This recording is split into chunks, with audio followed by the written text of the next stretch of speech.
नमस्कार विद्यार्थियों, कक्षा 12 के रसायन विज्ञान के चैप्टर प्रथम ठोस अवस्था में आपका स्वागत है। पदार्थ की तीन अवस्थाएं ठोस, द्रव और गैस में एक अवस्था होती है ठोस अवस्था। सर्वप्रथम हम ठोस अवस्था के कुछ प्रमुख गुणों के बारे में देखते हैं। सबसे पहले कि ठोस जो अवस्था है उस अवस्था का आकार और आयतन निश्चित होता है। आकार का अर्थ है कि वो कैसा दिख रहा है, उसकी शेप। जैसे पेन है, इसकी शेप एक निश्चित है। इसी प्रकार इसका आयतन भी निश्चित है। आयतन का अर्थ है कि वह कोई भी वस्तु जो स्थान घेरती है स्पेस में, उसको हम आयतन कहते हैं। तो ये पेन यहाँ जितना स्थान ग्रहण करेगा, दूसरी जगह भी उतना ही स्थान ग्रहण करेगा। अर्थात ठोस अवस्था है, उसका आकार और आयतन दोनों निश्चित होते हैं।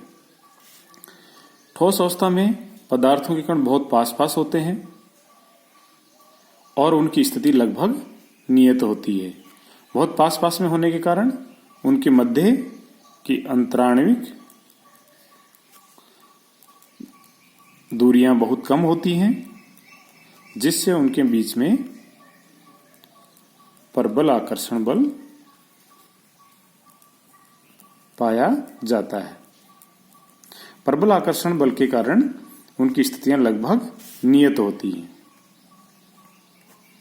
चूंकि स्थितियां उनकी नियत हैं, इसलिए उनका विसरण बहुत कम होता है।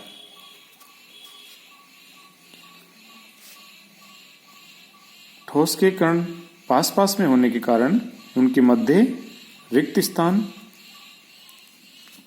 बहुत कम होता है, जिस कारण उनको संपीड़ित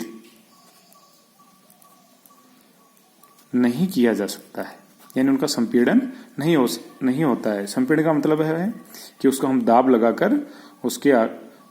करके उसके आयतन को घटा नहीं सकते हैं, क्योंकि पहले से ही कण बहुत पास पास में है, बीच में रिक्त स्थान नहीं है। इसलिए दबाव डालकर हम उसके स्पेस को और कम नहीं कर सकते, यानी उसका आयतन को हम घटा नहीं सकते हैं।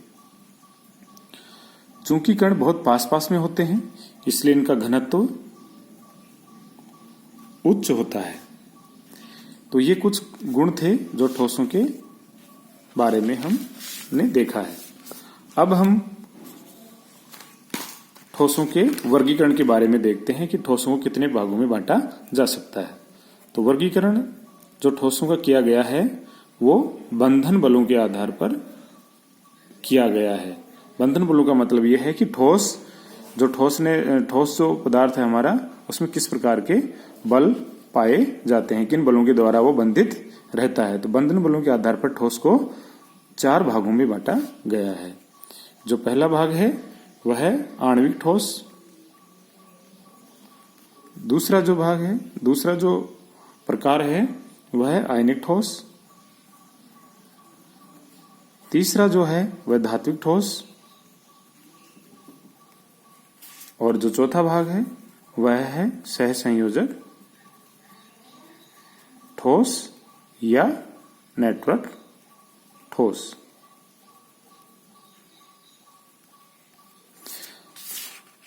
सबसे पहले हम देखते हैं आणविक ठोस क्या है। तो सबसे पहले अगर हम इसके बारे में थोड़ा देखना चाहें तो आणविक ठोस का मतलब है वे ठोस जो अलग अलग अणु से बने हैं, यानी जिसमें अणु हैं वो अलग अलग होते हैं और उन अणुओं के मध्य जो आकर्षण होता है उसकी वजह से जो ठोस बनते हैं उसको हम आणविक ठोस बोलते हैं। आयनिक ठोस में क्या होगा कि उसमें 2 आयन होंगे, प्लस और माइनस। उनके बीच में जो आकर्षण होगा उसको आकर्षण से जो ठोस बनेंगे वो आयनिक ठोस कहलाएंगे। और जो धातुएं होती हैं, धातुओं की संरचना जो होती है उसको हम धात्विक ठोस बोलते हैं। और सहसंयोजक बंधकों के द्वारा जो ठोस बनते हैं उसको हम सहसंयोजक ठोस या नेटवर्क ठोस कहते हैं। अब हम इन चारों में से एक एक का अध्ययन करते हैं। सबसे पहले हम देखते हैं आणविक ठोस। तो आणविक ठोस के बारे में हम जैसा कि देख चुके हैं कि आणविक ठोस वे होते हैं जिनमें पृथक पृथक अणु होते हैं, यानी ठोस पृथक पृथक अणुओं से मिलकर के बना है और उन अणुओं के मध्य जो आकर्षण होता है वह बहुत ही वीक होता है, जिसको हम इस आकर्षण को हम वान डर वाल या लंदन बल भी कहते हैं। अब जो आणविक ठोस है ये उसका पहला भाग है, जिसको हम बोलते हैं अध्रुवीय ठोस। दूसरा भाग है वह है ध्रुवीय ठोस, और तीसरा भाग है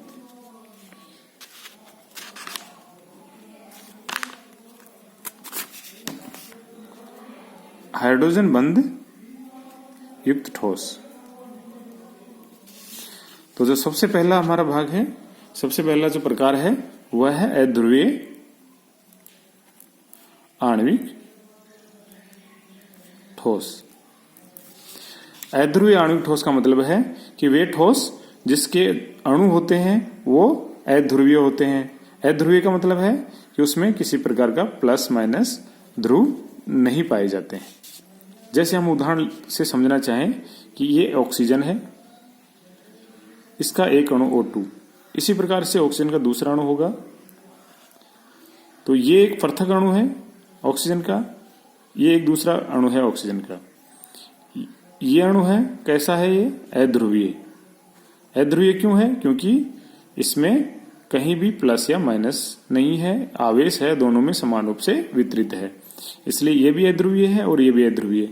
इन दोनों अध्रुवीय अणु के बीच में जो आकर्षण होता है वो बहुत ही दुर्बल होता है, जिसके बारे में हम पहले देख चुके हैं। वो कैसा होता है?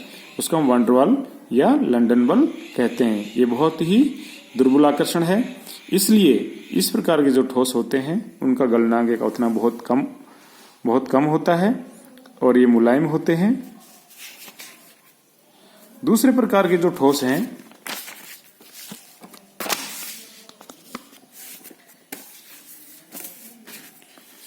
वो ध्रुवीय आणविक ठोस हैं, यानी इसमें भी जो ठोस के कण हैं वो अणु के रूप में ही पाए जाते हैं, परंतु इन अणुओं में ध्रुवीयता होती है। जैसे अगर हम बात करें HCl की, तो HCl के एक अणु में चूंकि क्लोरीन की विद्युत ऋणता अधिक है हाइड्रोजन से, इसलिए इसके ऊपर हल्का प्लस और इसके ऊपर स्लाइटली नेगेटिव चार्ज होता है। इस प्रकार से दो ध्रुव उत्पन्न हो जाते हैं, जिसको बोलते हैं हम द्विध्रुव। तो एक HCl ये मान लेते हैं हम, जिसमें एक प्लस ये माइनस, और यहां एक HCl, ये प्लस और ये माइनस। अब इसके माइनस और इसके प्लस के बीच में जो आकर्षण होगा उसको हम बोलते हैं द्विध्रुव आकर्षण बल, जिसको हम बोलते हैं द्विध्रुव आकर्षण बल। और ये आकर्षण बल है वह लंदन बल या वान डर वाल बल से अधिक होता है। चूंकि यह आकर्षण बल भी बहुत प्रबल नहीं है, इसलिए इन आणविक ठोसों का गलनांक भी कम होता है और ये भी मुलायम होते हैं और विद्युत के कुचालक होते हैं।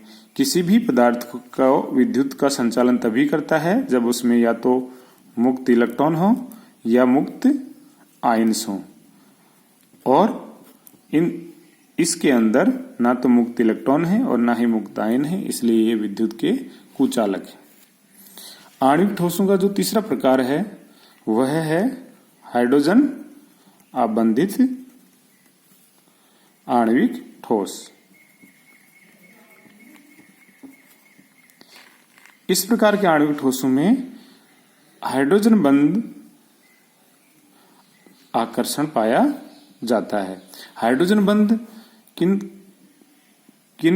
ठोसों में पाए जाएंगे या किन यौगिकों में पाए जाएंगे, उसके लिए हमें याद रखना है FON यानी फोन। इससे हम याद रख सकते हैं कि जब हाइड्रोजन दो उच्च विद्युतऋणी तत्व जिसमें कौन कौन शामिल हैं, फ्लोरीन, ऑक्सीजन और नाइट्रोजन, इनके बीच में आ जाता है तो हाइड्रोजन बंध का निर्माण होता है। और हाइड्रोजन बंध है वह द्विध्रुव आकर्षण और लंदन बल से प्रबल होता है। जैसे उदाहरण के लिए अगर हम उदाहरण देखना चाहें तो ये मान लो हमारे पास जल है का एक अणु है, दूसरा अणु ये है,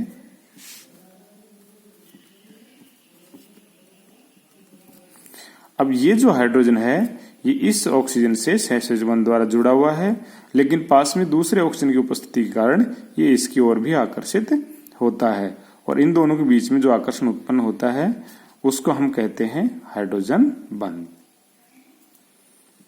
और इस प्रकार से, और इसके आगे होगा, चारों तरफ इस प्रकार से हाइड्रोजन बंध बनेंगे, और इन हाइड्रोजन बंध बनने के कारण अणु है आपस में संगुणित होंगे, और इससे जो ठोस होंगे उनका गलनांक और क्वथनांक पूर्व के दोनों आणविक ठोसों, अध्रुवीय आणविक ठोस और ध्रुवीय आणविक ठोसों से उच्च होता है। सामान्य रूप से ये भी कम गलनांक वाले और विद्युत के कुचालक होते हैं और मुलायम होते हैं। अगर इन हाइड्रोजन बंध युक्त आणविक ठोसों में अगर हम किसी प्रकार के लवण मिलाते हैं तो इनसे इनकी विद्युत चालकता बढ़ती है, लेकिन शुद्ध रूप में जैसे जल है, अगर वो शुद्ध है तो वह विद्युत का कुचालक होता है। जल में जो विद्युत की चालकता होती है वो उसमें घुले हुए लवणों के कारण होती है। तो इस अभी तक हमने देखा कि जो ठोसों का प्रकार है उसमें पहले जो ठोस हैं आणविक ठोस, उसमें 3 प्रकार हैं। अध्रुवीय आणविक ठोस जहां लंदन बल या वांडरवाल आकर्षण बल पाया जाता है, ध्रुवीय आणविक ठोस जिसमें द्विध्रुव अन्योन्य क्रिया होती है जिससे द्विध्रुव आकर्षण उत्पन्न होता है, और तीसरा था जिसमें हाइड्रोजन बंध युक्त होते हैं जिनमें आकर्षण हाइड्रोजन बंध आकर्षण पाया जाता है। अब दूसरे प्रकार के जो ठोस हैं वे हैं आयनिक ठोस। आयनिक ठोसों में जैसे मान लो हम NaCl का एग्जाम्पल लें तो इसमें Na+ और Cl- एक पॉजिटिव आयन है और एक नेगेटिव आयन। इन दोनों के बीच में जो आकर्षण होता है वो बहुत प्रबल होता है, जिसको हम स्थिर वैद्युत आकर्षण बल कहते हैं।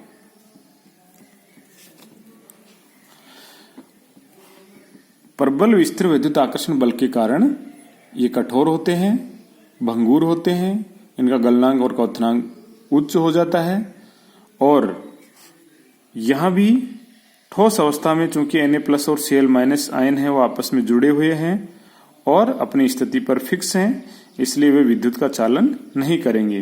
परंतु अगर हम इसको जल में घोल दें तो उससे क्या होगा, Na+ और Cl- दोनों आयन सेपरेट हो जाएंगे, मुक्त हो जाएंगे, और मुक्त होने पर वो विद्युत का चालन करेंगे। तो आयनिक ठोस भी ठोस अवस्था में विद्युत के कुचालक होते हैं, लेकिन गलित और जलीय विलयन में विद्युत के सुचालक होते हैं। तीसरा प्रकार है ठोस का, वह है धात्विक ठोस। धात्विक ठोस को हम इस प्रकार से मान सकते हैं कि ये इस प्रकार से एक C है जिसमें इलेक्ट्रॉन है, मुक्त इलेक्ट्रॉन, और इसके अंदर बीच बीच में धात्विक धनायन उपस्थित हैं। तो इसकी संरचना को, धात्विक ठोसों की संरचना को इस प्रकार से देखा जाता है कि इलेक्ट्रॉन के समुद्र के अंदर धात्विक धनायन उपस्थित हैं। चूंकि यहाँ इलेक्ट्रॉन मुक्त अवस्था में है इसलिए धातुएं विद्युत की बहुत अच्छी चालक होती हैं, और सिल्वर है वो विद्युत का सबसे उत्तम चालक होता है। फ्री इलेक्ट्रॉन के कारण ही ये उष्मा का चालन भी करते हैं। इनके गलनांक और क्वथनांक बहुत उच्च होते हैं, और धातुओं की एक और विशेषता होती है कि उसको हम खींचकर लंबा कर सकते हैं, अर्थात उसमें तन्यता होती है, और उसको हम पीट पीट कर चद्दर के रूप में बना सकते हैं, ढाल सकते हैं, इस अर्थात वो आघात वर्धनीय होते हैं। इसके अलावा धातु हैं वो रंगीन और चमकदार भी होते हैं, इनका गलनांक क्वथनांक भी काफी अधिक होता है। जो चौथा प्रकार है वह है सहसंयोजक या नेटवर्क ठोस। ये इस प्रकार के जो ठोस होते हैं, सहसंयोजक ठोस हैं, वह अधातु, कोई भी अधातु परमाणु है उनके बीच में सहसंयोजक बंध द्वारा एक विशाल नेटवर्क बनने से बनते हैं। चूंकि ये सहसंयोजक बंध बहुत ही प्रबल और दिशात्मक होते हैं, इसलिए इस प्रकार से बने ठोस बहुत ही कठोर, दृढ़ और भंगुर होते हैं तथा इनका गलनांक भी बहुत अधिक होता है और ये विद्युत के कुचालक होते हैं। इस उदाहरण इसके हम समझ सकते हैं हीरा, डायमंड और ग्रेफाइट। हीरा है वो दुनिया की सबसे कठोरतम वस्तु है जिसमें sp3 संकरित कार्बन एक चतुष्फलकीय विशाल नेटवर्क बनाते हैं और प्रबल सहसंयोजक बंधों के कारण ये बहुत ही कठोर होता है। ग्रेफाइट है उसमें sp2 संकरित कार्बन होता है और इसकी संरचना है वो परतदार, एक परत के नीचे दूसरी परतदार संरचना होती है और इसमें मुक्त इलेक्ट्रॉन पाए जाते हैं, इसलिए यह अपवाद स्वरूप विद्युत का सुचालक होता है और ये परतें एक दूसरे के ऊपर फिसल सकती हैं, इसलिए यह ठोस स्नेहक का कार्य भी करता है।